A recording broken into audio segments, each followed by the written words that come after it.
Lahko mogoče poveste kaj več o konkretni vsebini dokumenta, morda 1, 2, 3 rešitve?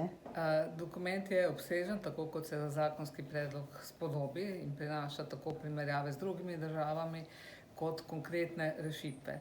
Bistvena je pri tem, da se zdravnikom omogoči svobodni status, kar pomeni, da se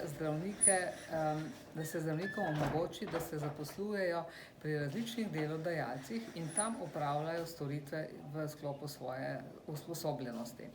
Drugi pomemben poudarek v zakonu pa je, da bi se tudi vključilo tiste zasebne zavode, ki niso v sistemu javnega zdravstva, da se izvajajo storitve pri njih vse do takrat, dokler so čakalne dobe nedopustno dolge.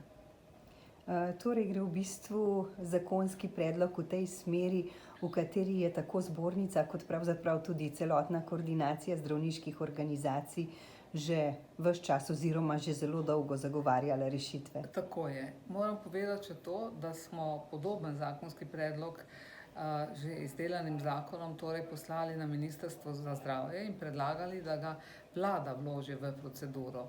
Žal se to v nekaj mesecih ni zgodilo, zato smo se odločili za takšno pot preko poslanskih skupin.